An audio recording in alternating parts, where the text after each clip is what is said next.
That would be fun. That would be a fun day. That would be an There's been interesting many and fun times that day. I see. If people only knew the number of times we would say, "Oh, we're not live, right?" We're not live? We are live. Uh-oh. I hope that Oh, I said the loud part soft and the soft part loud. Was I thinking that, or did I actually say that? right. Oof. Oh, man. Injuries abound. Everything's going on in the National Football League right now. And that's why we are here for you. It is the Waiver Wire special. It is the Audible, the footballguys.com podcast. And we got a bunch to get to: changes, injuries, all that. Of course, we begin things with the quarterback position. We begin with Dr. Jene Bramel to go over the latest QB injuries around the NFL. Dr. Jene, what are we looking at this week? Okay, Sigmund, up at the top of your list, this is waiver wire prospects that you can add. Upgrades, downgrades, waiver wire list at footballguys.com. Now, you have kind of an interesting setup here because they're all one percenters, but you also say 10 to 20% in 2 QB Superflex for Nick Foles, 3 to 5% or more 2 QB Superflex for Tyrod Taylor. But we've got to talk about Brett Rippon, Blake Bortles, Kyle Allen, Tyrod Taylor, and Nick Foles, all very interesting QB situations. And of course, Bortles and Rippon playing on Thursday night. I'll be out at practice in the matter of 2 hours. So we should know in 2 hours whose it's going to be. Right now, you kind of got to roll the dice. Yeah, and I guess I've had to guess. I'd say Rippon. And this is more 2 quarterback super flex stuff because, I think the headline here is quarterback's basically set. You know, if you have, and Lamar Jackson's going to be fine. Patrick Mahomes, Dak Prescott, Kyler Murray, Josh Allen. I even think Deshaun Watson will be fine starting this week against Minnesota if there's a game. And that maybe should be the headline, by the way. Yeah. When you're doing your waiver wire pickups this week, it's 2020, we have to say stuff like this. I really don't think the Steelers and the Titans are going to play this weekend. It feels like it would be irresponsible. Now, it's the NFL. Minnesota, Houston, maybe there's more of a chance that they're going to play. But if we do get those games, I don't know if it's a good or a bad thing. Look at your lineups. Assume that at least that the Steelers and Titans are on a bye this week, and make your pickups accordingly. But I think at quarterback, you have your guys that you're set, like basically the top 7, and Aaron Rodgers, and probably Ben Roethlisberger. You're probably comfortable starting him every week. And then otherwise, you're streaming. You're trying to catch matchups. You're trying to catch somebody on an updraft in their scoring. And there's just not going to be a lot of churn. The other teams that don't have one of these top 7, 8, 9 quarterbacks are going to be fighting over whichever one has the best matchup. Maybe Minshew got dropped last week, so you pick him back up for Cincinnati. We're not going to be talking a lot of churn at quarterback on the waiver wire unless you're in those 2 quarterback superflex leagues, which really the headline here ceases play more 2 quarterback and superflex. Right. It's just more fun. It's just more interesting. And it makes these guys more important. Nick Foles is the headliner. And when I throw out 10 to 20% in 2 quarterback superflex leagues, I mean, again, you know better than I do how people bid on quarterbacks in your 2 quarterback superflex league. And then you have Tyrod Taylor, who I just think you have to allow for the possibility, again, like we talked about Sunday night, that Anthony Lynn's looking at these last 2 games and thinking Tyrod would have won those games, or Tyrod, I'm sorry. I don't know if that's rational, but I'm not saying to drop Justin Herbert on that either. And then we have Kyle Allen, and Dwayne Haskins was just terrible. And I don't think you're going to see. Look, Ron Rivera. How often does a coach come out and say, like, I'll only take so much? You know, that's rare. And it's not his guy anyway. New staff. Right. I mean, it's one of those things. You're going to wash him away. It's not your guy. Exactly. And they got Kyle Allen and Alex Smith. I'm not including Alex Smith because I would be afraid. Like, I'd love the Alex Smith story. All glory to him for coming back and overcoming what he has.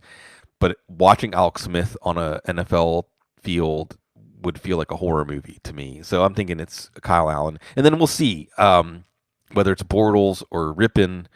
I would guess Rippon.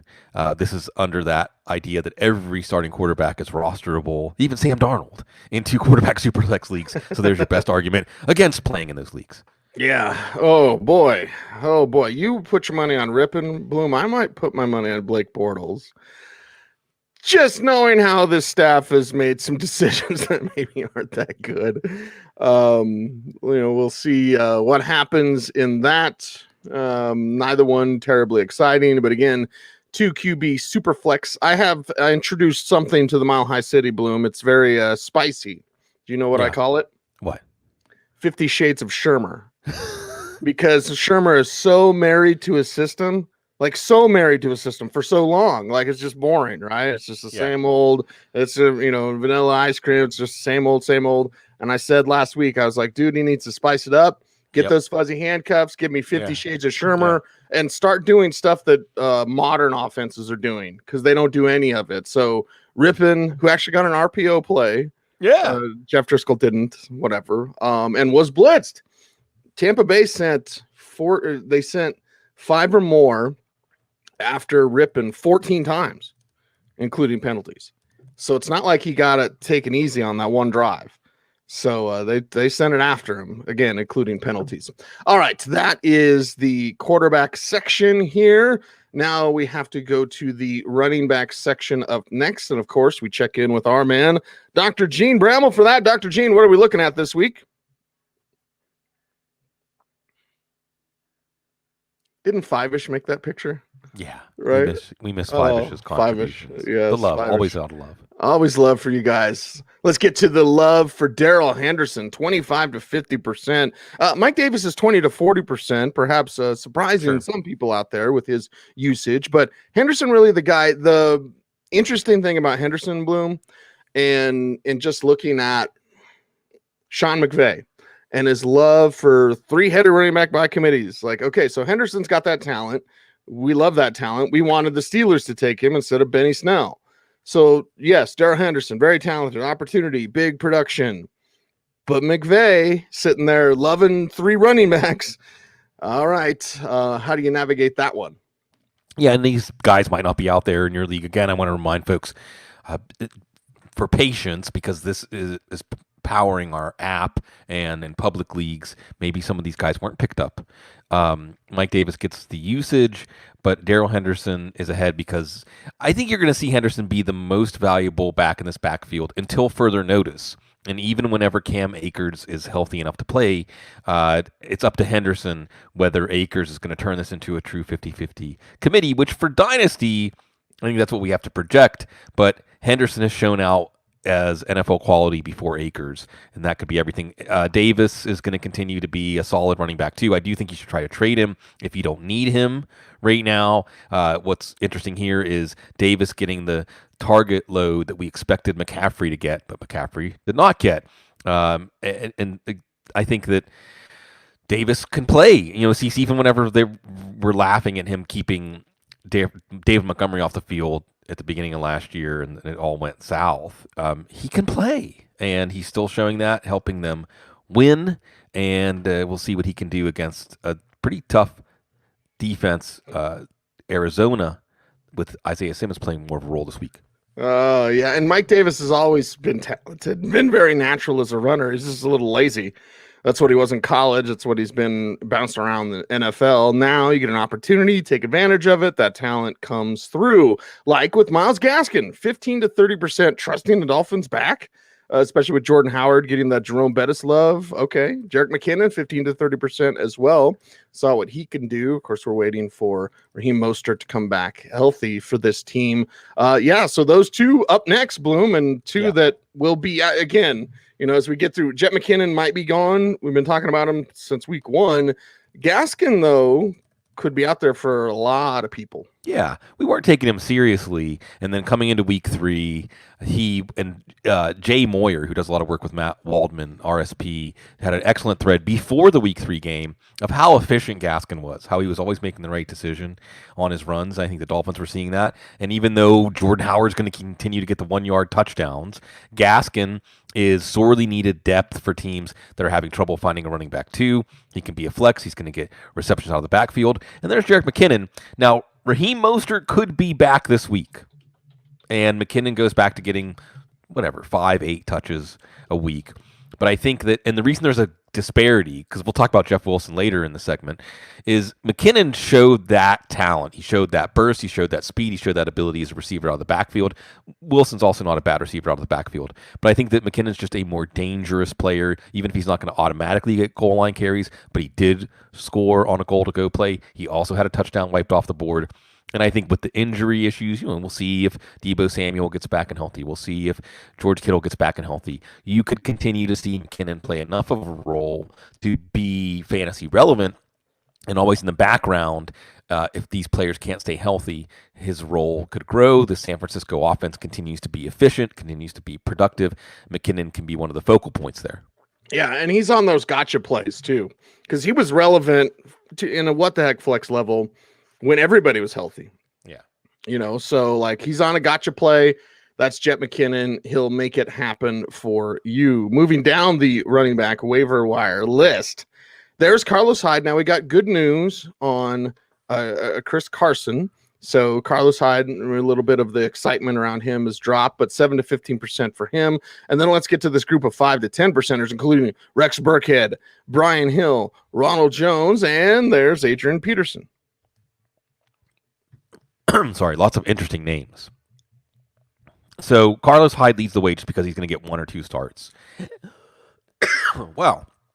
And he continues to have Chris Carson injury upside after Carson returns. Thankfully, Carson's injury wasn't serious. It was a dirty play. Straight up dirty play, Cease. Yeah. Mm-hmm. It would have been... sorry, pardon me. It would have been really bad if we lost Carson for the year on a dirty play. Like, terrible. Yeah. So don't consider, Carson's hurt again. But Hyde has some temporary value and some long-term value. Lots of interesting names to sift through here. First, we have Rex Burkhead. And we mentioned Burkhead, we have to say our heart goes out to James White. You got to wonder whether Burkhead has done enough to at least share this role with White when White comes back and having a pulse in fantasy when White does come back. But the other thing we saw here is reports out of training camp were that Newton and Burkhead had tremendous chemistry. So does Burkhead have persistence on that level? And he finished those drives. To some point you say, hey, if he's doing the job in the red zone, why don't we continue to give him that role? There's a lot of ways for Burkhead to have continuing value, at least for this week. If White's not back, he has to go in your lineup against Kansas City. Maybe he does anyway because you expect Kansas City to force New England to open up the offense. We got Brian Hill, Wyoming Cowboys, baby. I was thinking Wyoming Cowboys, by the way, when we were talking about Phillip Rivers' 400th touchdown. Right. Remember who caught number 1? Yeah, his first? Malcolm Floyd. Yeah. Malcolm Floyd, yep. So, Wyoming Cowboys, baby. Brian Hill looks pretty good. He looks better than he did last year. And you also have the Gurley injury upside. And then you also have Hill as a what-the-heck flex if he continues to get this volume. Ronald Jones. Did anybody notice? I know you did, Cease, because you had to watch the game. And I say had to watch the game. That Ronald Jones was on the field ending that game. Mm-hmm. Not Leonard Fournette. Even though Leonard Fournette was so successful in week 2 at finishing the game. I do think that Jones has more to offer than Fournette as a running back right now. I don't know. Next week we could see a flip. If last year's any indication, Arians is just going to continue. See, it's the opposite of the slot machine thing we were talking about, right? Right. It's so intermittent that there's no rewards for fantasy players. You just walk away from the backfield and say, I don't want to deal with it anymore.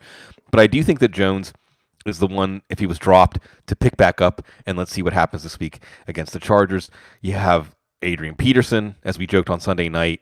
Well, we wouldn't have drafted Kerryon Johnson and DeAndre Swift if we knew Adrian Peterson was going to be out there.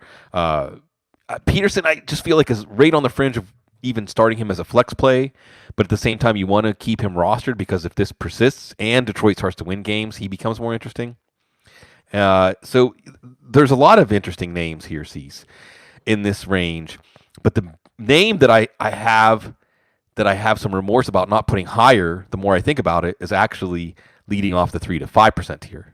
3 to 5%. Gus Edwards. Tremendous talent. And what you can do with him in game, as early in game too. He doesn't have to be the closer. Sony Michel, 3 to 5% as well. Jeffrey Wilson, 3 to 5%. Hell, let's throw in Damian Harris as 1%. Yeah. Bloom. And let's talk about these guys. Gus Edwards. And see, we're counting on rational coaching, right? Mm-hmm. Because with John Harbaugh, don't you feel good about that? I do, but at the same time, Mark Ingram is this veteran leader. He's the closest thing they have to sort of an elder statesman on that offense, which they need that kind of energy. So I think that Ingram really should be a backup to Dobbins in the passing game and to Edwards on early downs. And Dobbins should be playing ahead of Ingram too. And that's not to slight Ingram. He can still play, but he's just not at the level of these two guys. Gus Edwards, whatever team signs Gus Edwards next year in free agency, I'm going to say that is a smart team because he looks so good. And you have the quality situation around him. So as I look at this, Cease, I think, would I rather have Carlos Hyde or Gus Edwards? Well, Carlos Hyde can help my team win this week and next week, and maybe if Chris Carson gets hurt again. But Gus Edwards has excitement. And by the way, don't get too itchy trigger finger with J.K. Dobbins for some of the same reasons that we would be excited about adding Gus Edwards. Sony Michel looked good. Well, his vision and his decision-making look good. He still looks like he can't actually open up. Right? It looks like he can't actually. Because when he does, you're like, oh, they're all catching up to him. Right. He just doesn't have a throttle anymore. He cannot actually. It's not even like there's not a second gear. There's not a first gear. But his vision is still good. His footwork is still good. And I think what you're seeing, and this is why we're bringing up Damian Harris also, is that this Patriots offense with Cam Newton at the helm, when they get the lean on the opponent, the numbers are going to come from the running game. Last week we saw Michel with a 100-yard game. We saw Burkhead with 3 touchdowns. Even J.J. Taylor got 11 carries in that game. So, of course, it will come at the expense of Cam Newton's fantasy output. But if Damian Harris, who Ivan Fear says they're excited to see what he can do, if Damian Harris gets out there and can get 10 or 12 touches in this offense, maybe even some red zone touches, as, again, Burkhead showed us, a 3-touchdown game is potentially in the cards for any one of these running backs in any given week. I'm interested in rostering Harris to see what happens, even in a Bill Belichick split backfield, because the potential can be so good. Then you have Jeff Wilson, and Wilson did have a productive day in the passing game, and he did score a short touchdown, but I think it's clear that he's an inferior athlete, inferior football player to Jerick McKinnon. Now, McKinnon hasn't been known for his ability to stay healthy, so maybe it's like the tortoise and the hare, Cease, right? Right. Like Jeff Wilson's the tortoise. We've already had Raheem Mostert get dinged up, and Mostert hasn't been the picture of spotless health during his time in the NFL either. Part of the reason it took him so long to arrive, he had that broken forearm a few years ago when he was looking like the best running back in the 49ers backfield, before any of this happened. So maybe Jeff Wilson's the tortoise, where he's not necessarily going to put up big numbers. He's not going to put up highlight plays, but if he's the healthiest running back in this backfield, I mean, already Coleman's gone down. Already McKinnon's a little bit dinged up, and Mostert's missed time. So, I look at Wilson, I look at Edwards, low on this list because of what they can offer you in the short term, but maybe having some of the best return long term. All right, guys, K1 and Diego going back and forth about what's exactly wrong with Sony Michel. Tiny belt stripped, and clutch master cylinder needs replacing. Wow, do you the know? Gearhead show. Yeah. Do you know when you should carry a pair of pantyhose in your car at all times? Do you know why? Because if your fan belt breaks, you can tie it tight around, and it'll work to get you, to a repair shop. Remember legs? Remember they used to come in the little shiny egg? Oh, yeah, of course. I got a pair in each car. There you go. That and a rope. So, if I ever get pulled over and they go through my trunk, they're going to find pantyhose and a heel rope, 22-foot heel rope. Never know when the cows are out, right? Got to help your neighbors out. There's not any serial killers at loose in Colorado right now, are there? Well, I mean, I did talk about 50 Shades of Shermer, right. Pantyhose and rope, By the way, you should check out 50 Shades of Way. Way? Yeah. Like I Way? Yeah, exactly. Okay. By the way, super quick, because it is a Broncos show, we did have the chat room. Darren ask, what is Philip Lindsay's value when he returns? And somebody might have dropped Philip Lindsay in your league. Let me say this, Bloom, and I think it's I think it has some gravity to it. Philip Lindsay is the spark that this team needs. Melvin Gordon isn't doing anything. You might as well get a milk carton and where's Melvin Gordon? I know. So almost 70 yards against the Steelers. A big deal.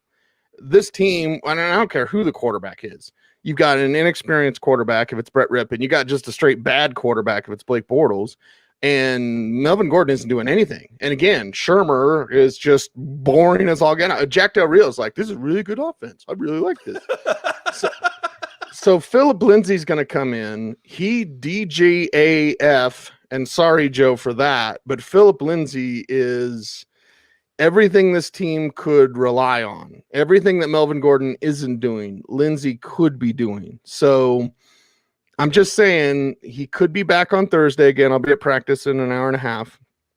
He could be back on Thursday, and it could be exactly what this team needs. In fact, if you were to say, who's going to have the first 100-yard game for the Denver Broncos, my chips would be on Philip Lindsay. So Bloom, if he is out there, where would you put him in? I would put him in the same tier, or maybe I would still probably rather have McKinnon over him just because of being connected to a better offense. But I can see Lindsay over everybody else, over Hyde, over everybody else on this list, again, because of that long-term potential. And see, we're going to start having a conflict, right? Because on one hand, we have always holding players for ceiling, Gus Edwards, for example. But on the other hand, we may have 2 unscheduled buys this week, or 4. We have injuries piling up everywhere. And some of these players that you need, I mean, we've all probably had it at least once in our lineups already, and it's entering week 4, where you think, am I really starting him this week? I don't really have a choice. So I think that's what's becoming apparent from some of the start-sit questions I get, is that we're already in like week 11, week 12, week 13 mode. Greg Ward is fantasy relevant. Zach Pascal is fantasy relevant. Right. So there's some tension there, but I still think over the long haul, upside chasers will be rewarded. I'm hoping to get John Hightower in one of my leagues. There you go. Okay, so we've gone from our legs conversation, which people are loving, to now the wide receiver position. And that means we check in once again with Dr. Jene Bramel to see what these injured wide receivers are up to. And Dr. Jene, you're up. All right, upgrades, downgrades, waiver wire list available at footballguys.com. 25 to 50% for Michael Gallup and 20 to 40% for Justin Jefferson. And this is why we always say double and triple check your waiver wire. Justin Jefferson's going to be out there in more leagues than you'd think. Yeah, and Gallup, just to make sure that somebody didn't do something silly and drop him, he would be the top priority. Jefferson looked fantastic and even overcame being the target on a miscommunication that ended up being an interception. Could have been a pick 6. The other interesting thing about Jefferson here, Cease, is speaking of self-awareness, Jack Del Rio, Mike Zimmer, these guys don't necessarily have a lot of self-awareness. Gary Kubiak. Does Gary Kubiak have it in him? Does Zimmer have it in him to say, we can't win games if our plan is to run 50 plays and run the ball on 35 of them? We're just not going to win games with this defense. They did the classic bend but don't break, forcing the Titans into 6 field goals last week, and they still lost. So do they go into this game against the Texans this week, if it's played, saying, we have to come out passing, right? I mean, this is where Buffalo and Seattle now look like teams that are realizing their full potential, regardless of how their defense is playing, because they're letting their quarterbacks pass on early downs. Remember when Ken Hunt finally started to let Roethlisberger, really convinced Cowher to let Roethlisberger pass on first down. It was that great game against Indianapolis in the playoffs that we'll always remember. So now Cousins, as a high-volume passer, can power Justin Jefferson, maybe Irv Smith coming to a waiver wire near you, Adam Thielen picking things back up. That's the big question. That's why Jefferson's not a 50+% guy, because I don't necessarily trust Kubiak to do that. I don't trust Zimmer to go along with saying, if we're going to win, we have to have a different blueprint. That being said, it was very encouraging to see what Jefferson did. And see, this is one of those mysteries that's hard to put together, right? Because if he was able to do that, why did it take so long for him to get on the field? What happened to him this summer? Some guys, I guess, are practice players. Some guys aren't. But certainly you're going to chase that production from Jefferson in week 3. You're going to chase production from our 15 to 30 percenters. And Bloom, you mentioned holding on because you see the talent. Yeah. I drafted Nicole Hardman and Fessel OG and waiting. Yep. Blew up on my bench. Sure. Still beat Bob Henry. Thank you, Pat Mahomes. Mwah. But 15 to 30% for Nicole Hardman, 15 to 30% for T. Higgins. And since I don't get to watch Cortland Sutton, I'm so happy I get to watch T. Higgins because he's the same guy. Yeah. Alan Lazard, who's also on my bench, 15 to 30%. Nobody cares about my team. But Deebo Samuel, a lot of people care about him. Could have been dropped. He's a 15 to 30%er, and maybe you could even nudge him a little higher, Bloom. Yeah, maybe. I mean, look, this is an exciting week on the waiver wire for wide receivers. And last week it wasn't. Remember last week we were talking about like crickets John or whatever, like it was nothing. Yeah. And now we have excitement. Yeah. Nicole Hardman, if he was dropped prematurely, you saw what he can do on Monday night. He should have had 2 touchdowns. And it doesn't take that many targets. What did he have last night? 6 targets. That's what it takes for him to be fantasy relevant. Will he continue to get them? He still had fewer snaps than DeMarcus Robinson, but I would think that the Chiefs understand what he can do. T. Higgins, you have that tremendous red zone presence with his huge frame and Joe Burrow's ball placement. There was also a play where Burrow did an excellent job escaping pressure and got it to Higgins on an improvised play where if Higgins hadn't stepped out of bounds, had another big play. So with A.J. Green slowing down, Cecil, what's the part that needs to be replaced for A.J. Green? Everything. Overhaul. So Higgins is going to be that guy in the offense. Lazard is that guy in the offense. And isn't it fascinating? I know Matt Waldman did a great treatment of this on the top 10. How you can see once Alan Lazard catches the ball downfield, he's not fast. I mean, that's why he didn't get drafted, although that was obviously bad. And Jacksonville really wishes they had kept him at this point. But he's not fast. But because of how you can toy with defenses with this play action passing game, I'll give Matt LaFleur credit here. He can get open downfield, and Aaron Rodgers is going to find him. And he's clearly separated himself from Marcus Valdes-Scantling. We'll see if Devontae Adams returns. And then Deebo Samuel, who maybe has the highest ceiling of any of this group, unless Hardman gets a big opportunity because of injuries, but he hasn't played yet. So this is time to check your waiver wire. Now, if Brandon Ayuk continues to do things, and we'll talk about him in a second, then maybe that could make them cancel each other's value out. But as of right now, Cease, even with Samuel probably not playing until week 5 and Ayuk coming off his biggest game of the year, I'd rather have Samuel than Ayuk just because I know what Samuel can do on a consistent basis. But it's an interesting debate with these different forces. The recency of Ayuk's production. Samuel, you want to see him get on the field before he has another setback. A lot of ins, a lot of outs. Lots of ins, lots of outs, and lots of Cole Beasley, 12 to 25%. Some segues are better than others. There is Ayuk, 10 to 20%. Randall Cobb, can't forget about him. There's some support there for him at 10 to 20%. And there'll be some frustrations along the way. It is the Texans, but when they hit, Cobb can hit for you. Yeah, Beasley, Cease, did you ever think we were going to say this? Everything Josh Allen touches turns to gold, right? No, I didn't think we were going to say that.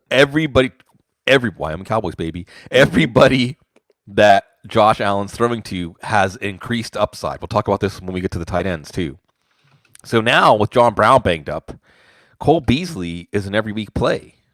If you're one of Josh Allen's top 2 receivers, if they're letting Russ cook, what's Josh Allen doing? Frying wings, They're just, brewing beer up in Buffalo. They're letting Josh smoking some ribs. That's what he's Cole Beasley becomes really interesting now. Brandon Ayuk, already mentioned him. And Ayuk, I think, becomes most interesting if Samuel doesn't come all the way back from that foot injury, but it sounds like he's on schedule. And then there's Randall Cobb, and I was really excited about Randall Cobb coming into this year. Right. Cobb didn't do much in the first 2 games. And how much of that was, we've got to start respecting that Kansas City defense, first of all.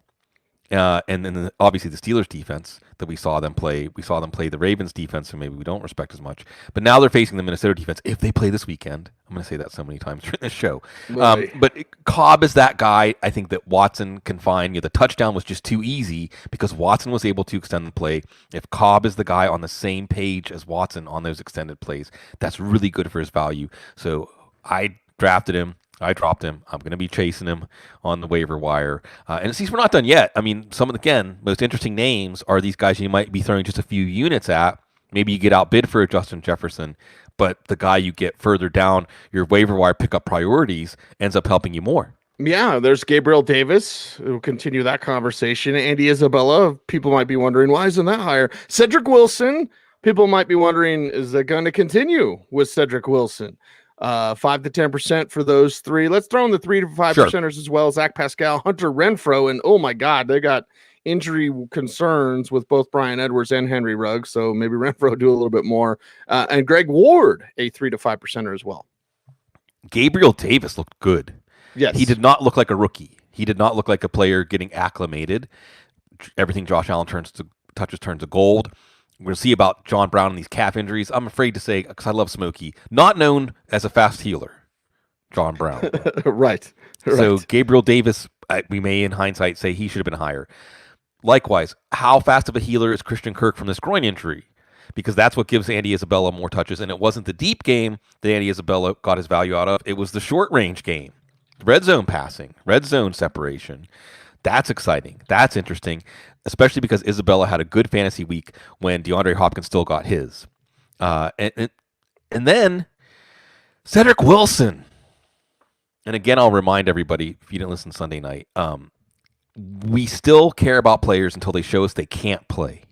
And Cedric Wilson never showed us that he can't play. He just showed us he can't stay on the field. This makes me sad for Blake Jarwin, by the way, Cease. Because what's the idea when you have Lamb and Gallup and Cooper? Whoever else is out in a pass pattern is going to get open.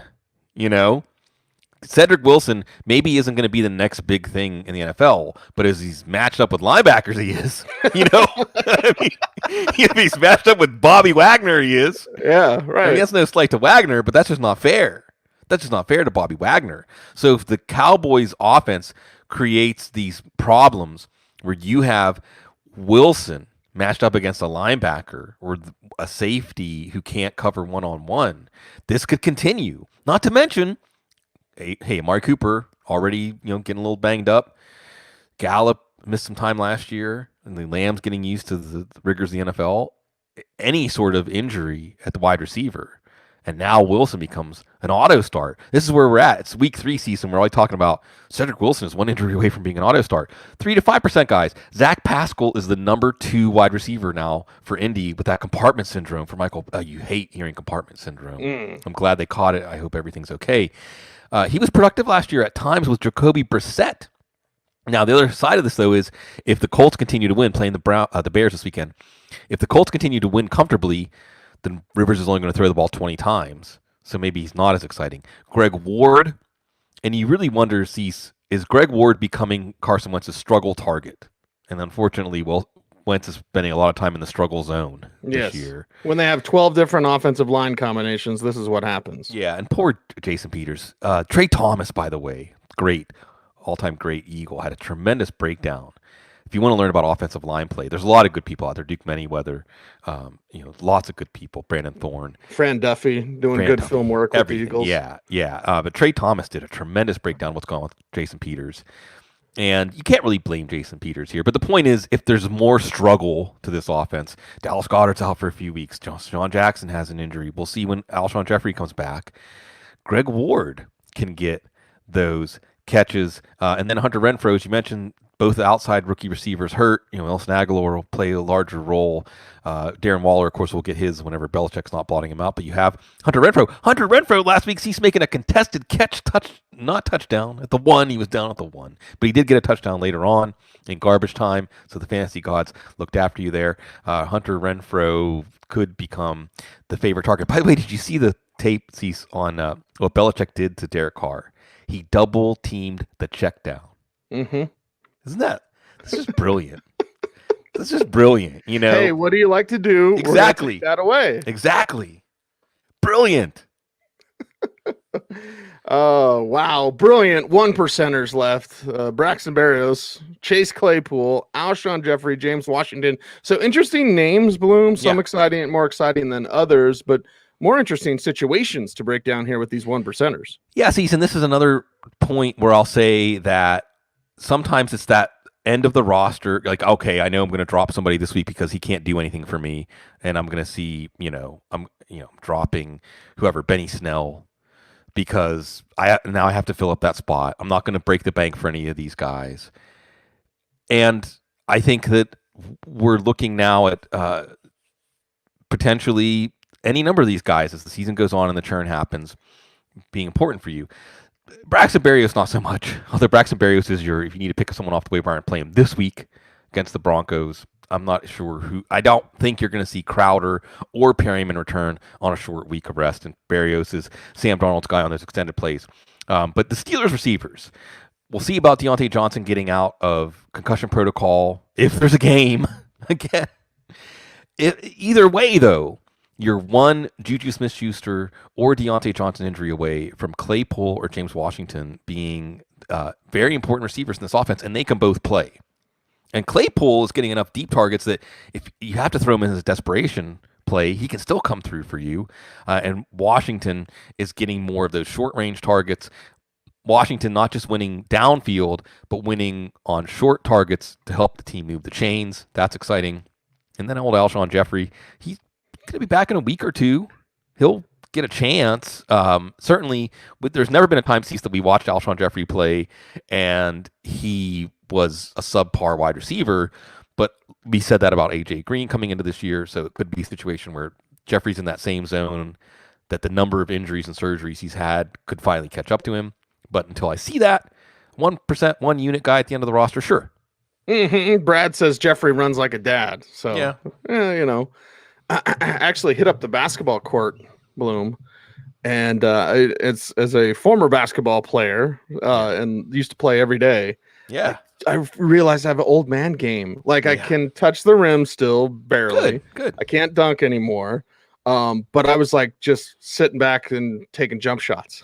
Mm-hmm. I was like passing a defense. Dribble drive. See, so I had an old man game when I was like 9 years old. And that's how I stayed because I'm not athletic. But I played defense. I played a lot of defense. Okay. And I was always looking for the open man, the open shot. And if I actually got an open shot, I might take it and wish I had. It's just what happens. What happens when we get to the tight end spot? That means Dr. Jene Bramel is coming back to tell us about these injured tight ends entering week 4. Dr. Jene, you're up.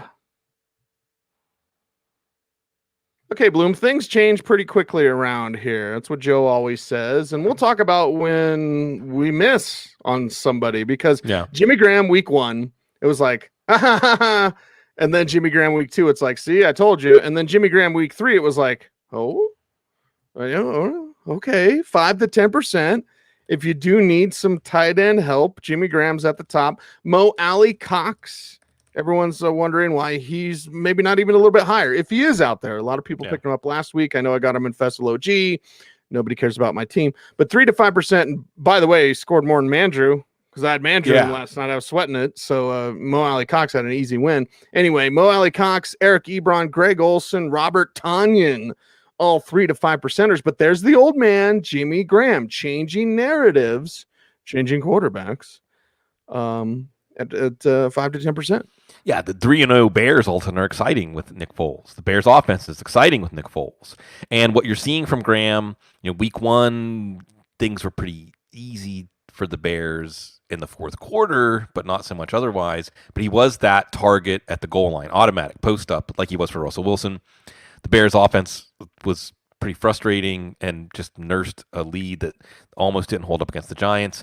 Then they had to do this comeback again. And again, it was Jimmy Graham. And Graham even had a catch down in the red zone, a big catch. I think that fumbled and was recovered and recovered again. But 5 to 10% means he's not a savior. This week against the Colts, he could easily go back to 2 catches for 15 yards. There's not any saviors, but Cease, we're going to try to catch those windows, like you say. And you have Mo Alley-Cox. And there's some tensions and debates in fantasy football that are really fascinating, right? Because on one hand, and people are getting so good at this, and I appreciate just the blanket of work we have in fantasy football, layers upon layers upon layers.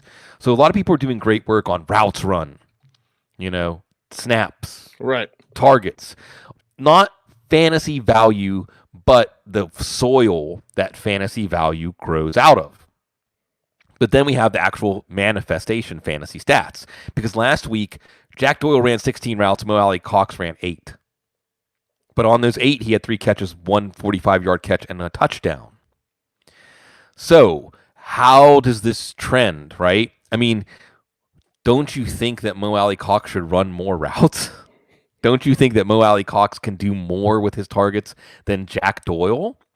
But low volume pass offense, you're dealing with a very small margin of error, and we'll see. I'm not sure if I'm gutsy enough to play Alley Cox this week against Chicago, but I like having him as my number 2 tight end to see if he does level off or just become something where he's so good that he defies the lack of opportunity.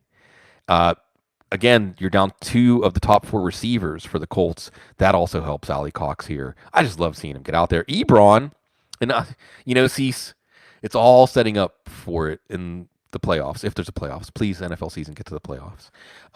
That it's going to be Ebron, right? Because he made that beautiful catch on the end zone. I mean, the Steelers can make touchdowns so hard. There's so many easier ways to score than Eric Ebron making a tough contested catch in the corner of the end zone, but he did.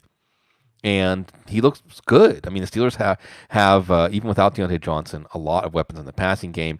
Greg Olsen redeemed himself after giving up that pick 6 to the Patriots in week 2. Made a real nice catch down at the 1. And then there's Robert Tanyan. And it isn't just Robert Tanyan, Cease. Robert Tanyan had 5 for 50 and a touchdown. But Jay Sternberger also had 3 for 36. How much of that was because Devontae Adams wasn't playing? I don't know. But Tanyan, and you can see, Cease, did we break a record for Aaron Rodgers' genuine smiles on Sunday night? Yeah, exactly. I mean, a genuine smile. And those genuine credit to Matt smiles. LaFleur, masked up on the sideline, staying safe and socially distant. But Matt LaFleur and Aaron Rodgers' contentious relationship, like it shows a lack of ego on LaFleur's part to be like, Aaron, let's just do what you like to do. We're not going to get you any help, but let's do what you like to do.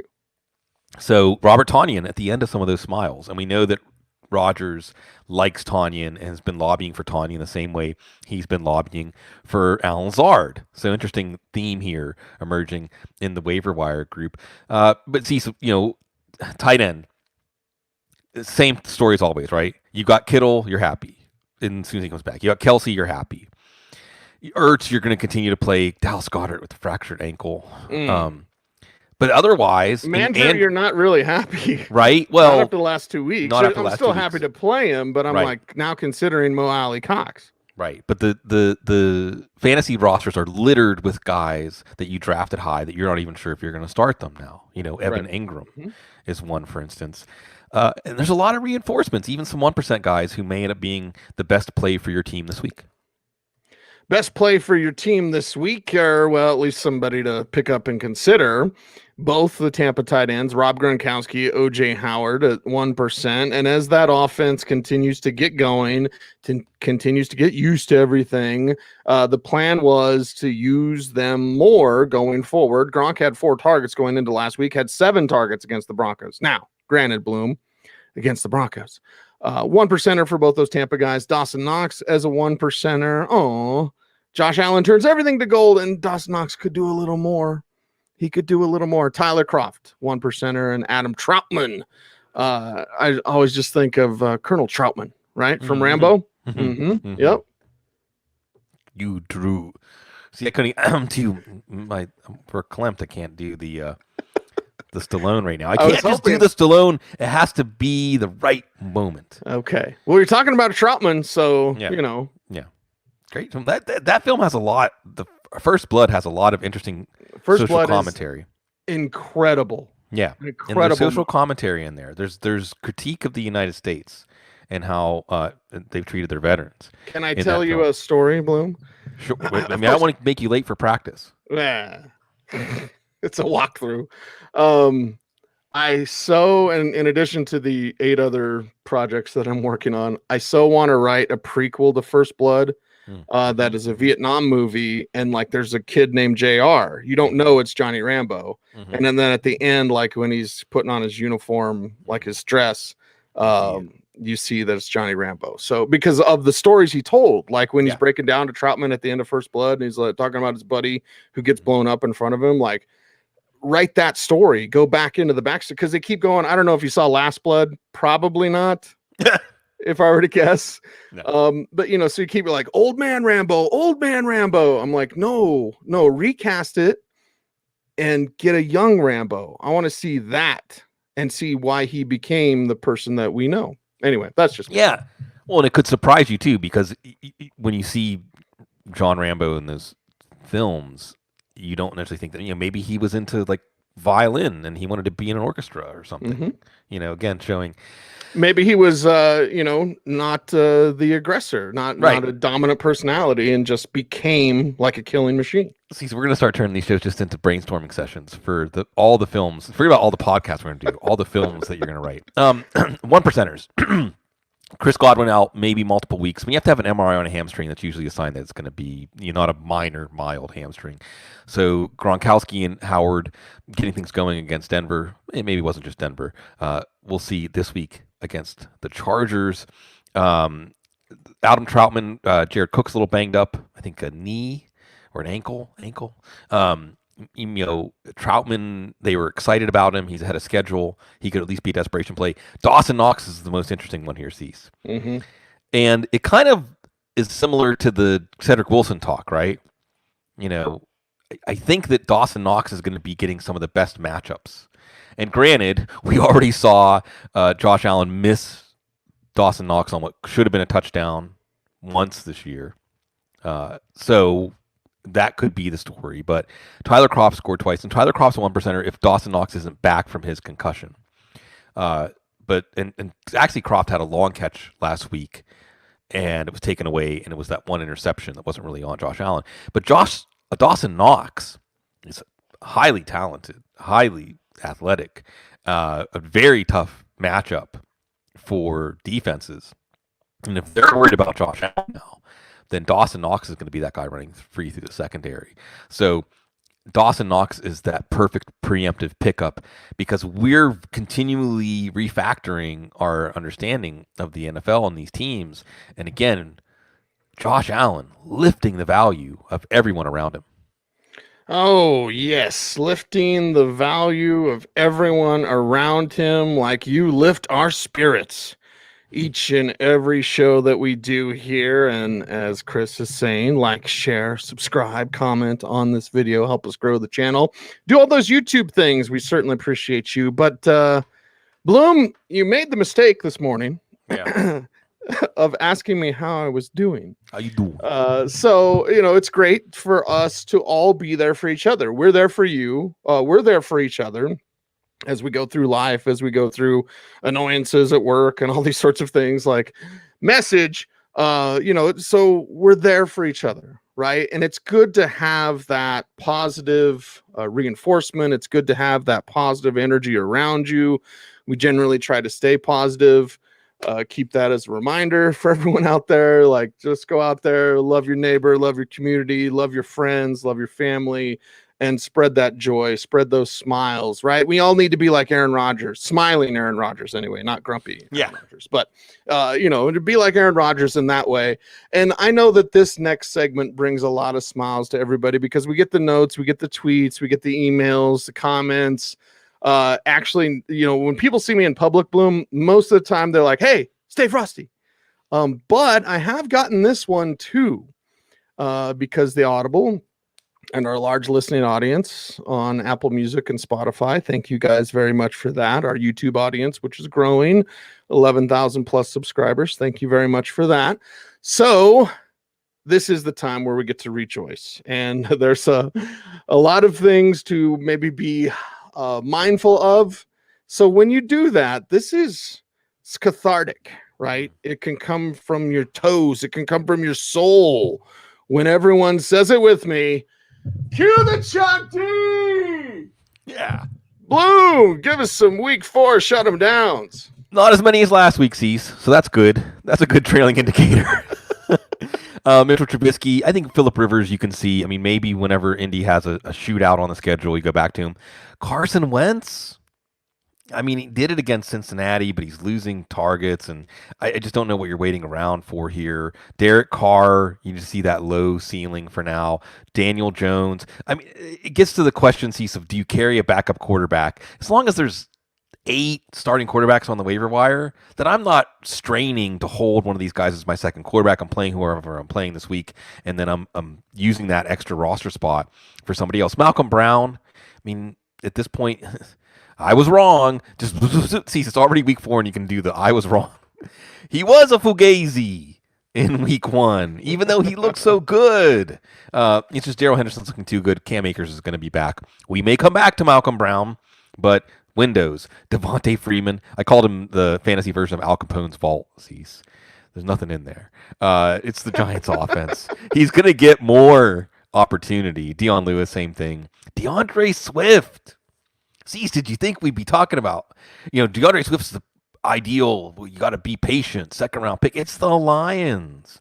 Maybe we'll come back to DeAndre Swift. I get clutching on to DeAndre Swift because of the talent, because you believed in him.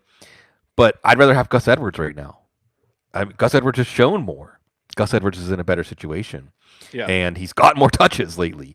Deshaun Jackson, he wasn't really doing it before the hamstring injury.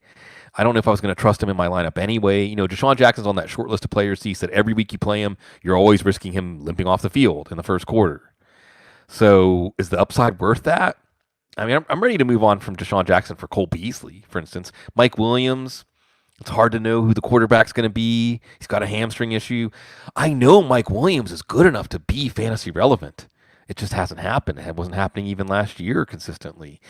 Marcus Valdes-Scantling, he did draw pass interference in the end zone, but I think maybe this week it's Atlanta, so maybe you give him one more week because against Atlanta he could easily have 2 for 150 and 2 touchdowns.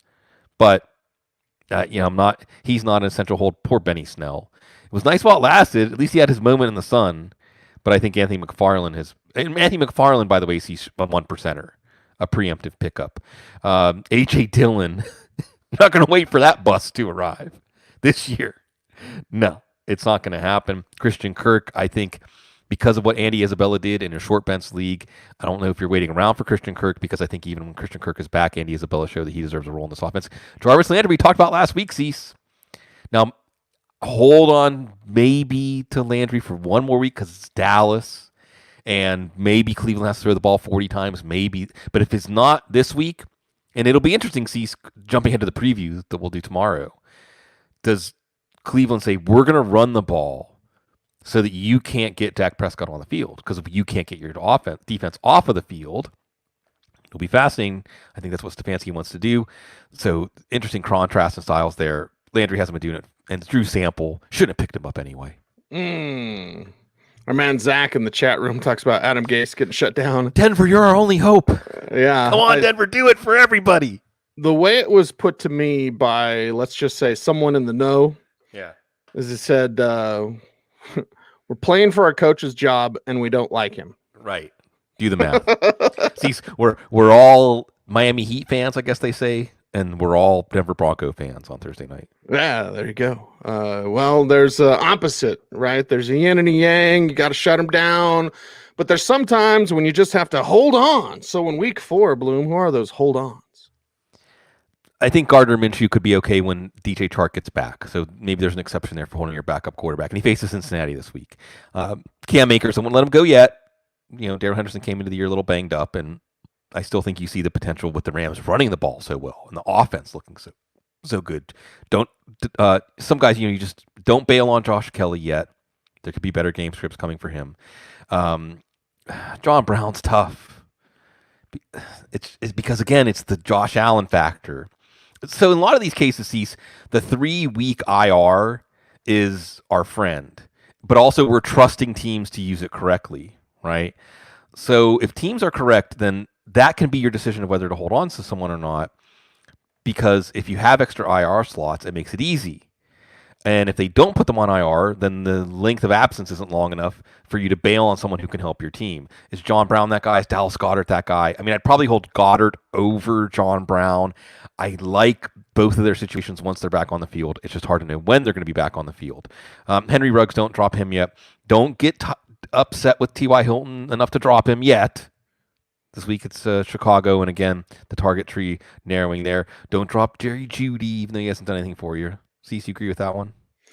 First Broncos rookie receiver to have over 50 yards in each first of his 3 games. So yeah, I mean, it's just he's the only show in town if they're going to have good days in the passing game. Yeah. Russell Gage, Deontay Johnson, again, don't get too impatient with them. I think that Darius Slayton and Golden Tate are worth holding on to. The Giants' schedules, those NFC least defenses are coming up after this week against the Rams. And Scotty Miller's interesting in deeper leagues with Chris Godwin out. He did reel in the deep ball last week. And I'll leave the last one to you. KJ Hamler, you keep Hamler, or you say, it's not going to happen this year? Yeah, you keep him again based on Pat Shurmur. Are we going to get that spice? We'll see. But Hamler's got that speed, so keep him for now. Yeah. Hold on for now. Yeah. See, I'll say greatest movie cameo, not really a cameo Bloom, but just like a minor role. Yeah. Even greater than Will Ferrell in Wedding Crashers, right? Yeah. When he walks down the steps with the nunchucks. But yeah, man, I get that feeling too. F&A. Sorry, Joe. That is a wrap for the Week 4 Waiver Wire show here on the Audible. We are the footballguys.com podcast. Certainly appreciate everyone watching on Facebook, on YouTube, on Periscope. So what's up, everybody? Thanks for checking out footballguys.com. Thanks for signing up for our free daily newsletter and just seeing what we do at footballguys.com. We are here for you. Follow us all on Twitter. It's at The Audible, at Sigmund Bloom, at Jene Bramel, and at Cecil Lammey. We appreciate you. Nay, we love you. So with love, we send you off today. Namaste. Stay tuned and stay frosty.